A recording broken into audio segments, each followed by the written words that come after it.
wala yarhamul kabira likibarihi èyí sànú àgbà nítorí kọ́ ọmọ bá pa kàmbákì yàlí mi ní umuri. mélòó ló kù mbẹ́. mélòó ló kù nu ọjọ́ orí mi tí ń lò láyé Ìmáàmù Ṣáfì inú o. la ilaha illallah.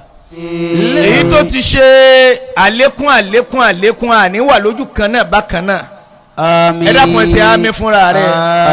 àmín ya Allah. la hawla wala quwwata illa billahil aliyyil azim. lẹ́nu wọn bá ṣẹ́jú kí bàbá wa tó dé tá a lò Àkúrẹ́ là ti ń bọ̀ a sì ń kó l'Ákúrẹ́ àti ìrìnrìn 30 ṣẹ́jú abá accident kan lójú ọ̀nà la ilaha illallah. èèyàn bá débẹ̀ àánú séèyàn pé sọ́mọ ànábì ádámánì kí ni ń jẹ́ wájú mọ́tò kí ni ń jẹ́ síìtì mọ́tò tírélà ti gbá gbogbo ẹ̀ dànù òkú ní ńlẹ̀ẹ́lẹ̀ yìí.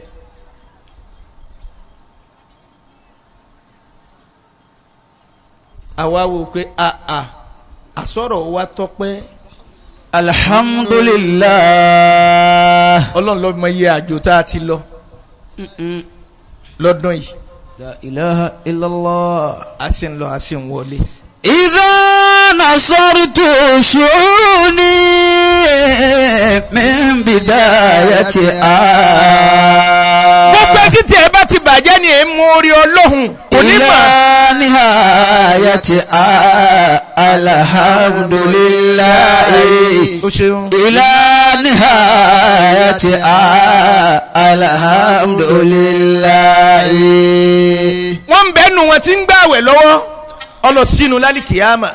idha nazartu shu'uni min mabadi'a. dákun má rora rẹ pin mọ́. ila nihayati alhamdulillahi. ila nihayati alhamdulillahi. àbá wa jẹ́ tó máa bí. a'anakumullah. bàbá wa jáde apáàkì mọ́tò wọ́n sọ̀kalẹ̀ la ilaha illallah obìnrin bẹ́ẹ̀ nù wọn tó náà ti pe àwọn ọmọ rẹ̀ pé èyí tí ń bọ̀ wálé o. la ilaha illallah. òkúta abánilẹ̀ kìí ṣe 5 bẹ́ẹ̀ni kìí ṣe 6. wẹ́ẹ́ ti fọ́pọ̀. àwọn tí wọ́n á fara pa ọ̀kan wá ń sunkún bàbá ni ṣe wá sí fúnra rẹ̀ ń bí eléyìí. àwọn kan ló ti lọ yìí. ṣé báwọn kan ló ti lọ yìí ẹjọ́ wàá nu mọ́tò náà ni. wala zalu aqulu kulla hin ala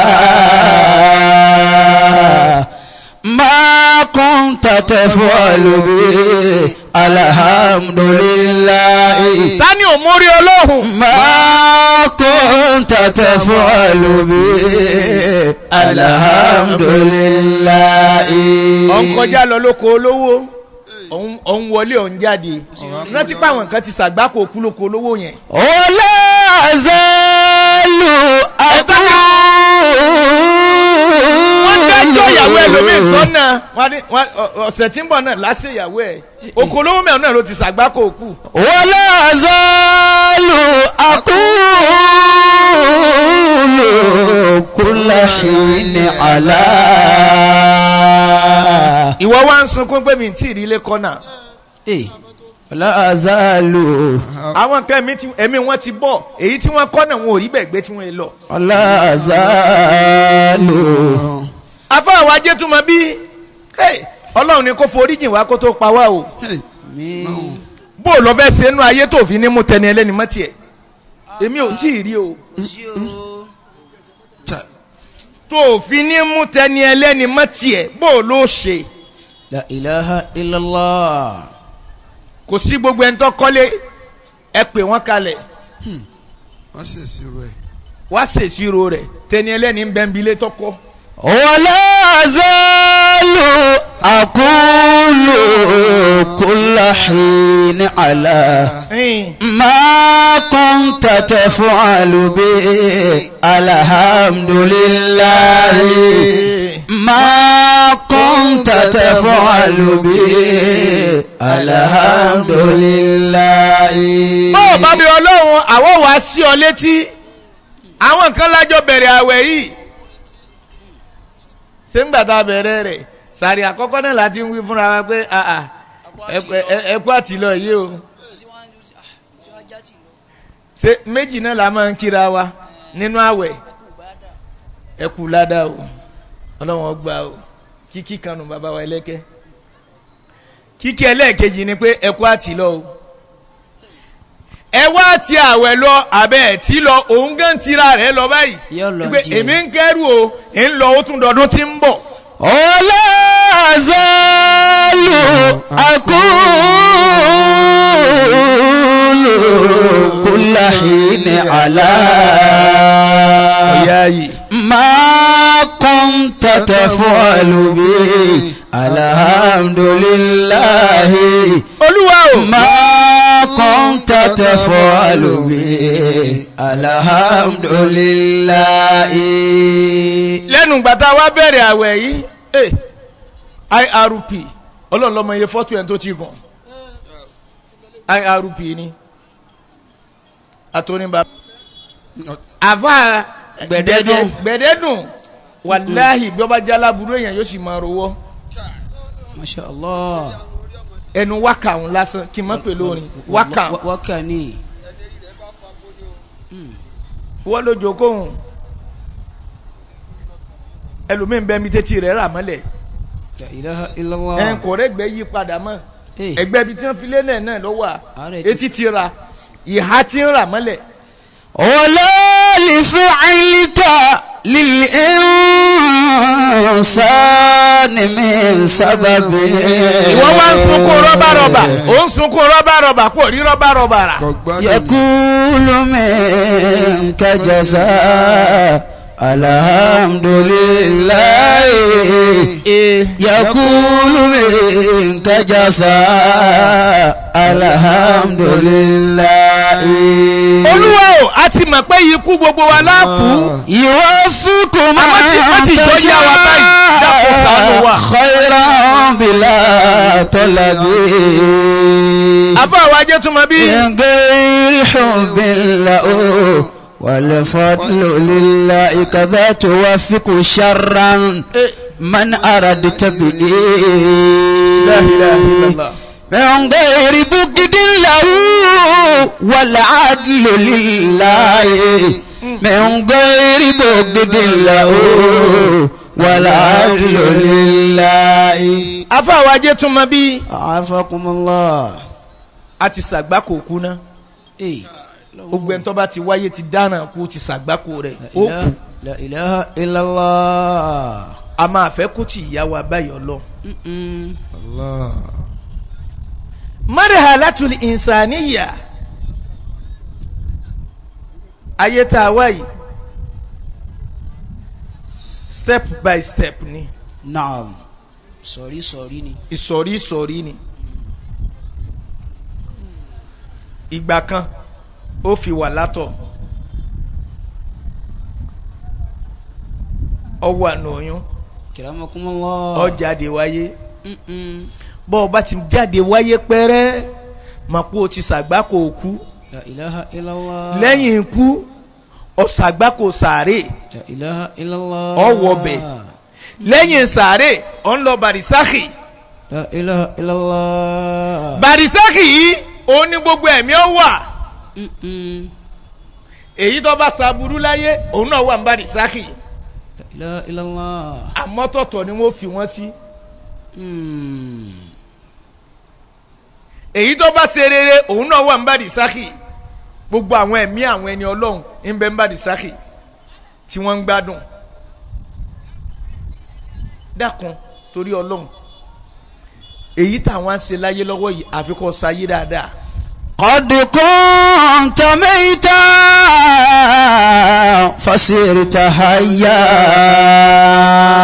kí ló pé. قد كنت كنت ميتا àbá ní bẹ lókù tẹ́lẹ̀ òkú mọ wà tẹ́lẹ̀. قد كنت ميتا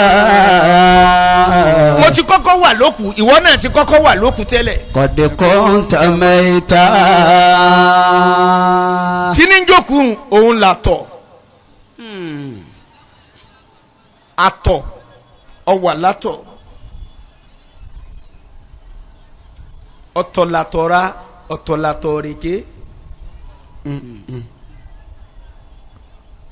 àtọ̀tọ̀ jáde sí ọ ńgbà tó à ń bẹ nú àwẹ̀ ọwọ́ àsùn ọwọ́ lálàá sọ̀rọ̀ àtọ̀tọ̀ jáde sí ọ láwọn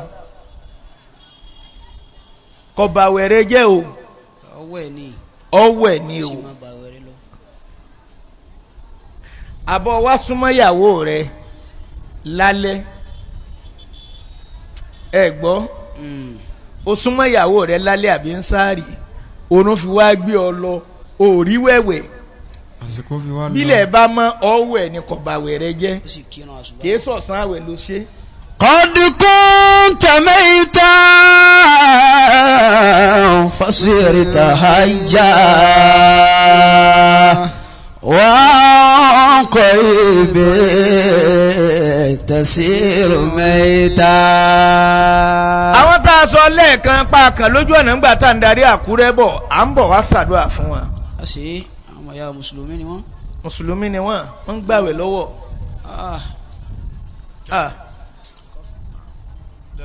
gbogbo ẹran tí ń bẹ lérúnkún yìí àṣé àyàtọ̀ sí wúrẹ́ àyàtọ̀ sí màálù gbogbo egun ẹsẹ̀ fọ́ pẹ̀pẹ̀pẹ̀ kí ni ń jẹ́ bẹ́ẹ̀ ọ̀kan bẹ́ẹ̀ nu ẹ àánú sì ṣe mí pé ṣé báwa náà ṣe lọ ni ń yanu bí ìgbà téèyàn du ẹran tí èkú tán ni kí ló wá fàyè ṣe. Ìmáàmù Ṣáfì àfa àwájẹ́ túmọ̀ bí ó ní mo sùn ìwọ̀n ńláńlá já àní malakul maut fi manami. Allah. ó nígbà tí mo sùn tí ìwọ̀n ńláńlá mo ṣe jálu wípé mo rí màláìkà tí ń pààyàn lójú oorun. nígbà tí mo rí i fasa'altuhu kam bakiya li min umuri ó ní wọ́n ń béèrè lójú oorun lọ́wọ́ rẹ̀ pé kò sẹ́ni tó lè pa wa anta la yarhamu sagira li sigarihi ṣàánú ọmọ èké nítorí ipò kéré kọ́ ọmọ pa. wàlá yarhamul kabira likibarihi èyí sì ṣàánú àgbà nítorí kọ́ ọmọ bá pa. kàmbákìyà lí mini umuri. mélòó ló kù mbẹ́. mélòó ló kù nu ọjọ́ orí mi tí ń lò láyé Ìmáàmù Ṣáfì inú o. la ilaha illallah.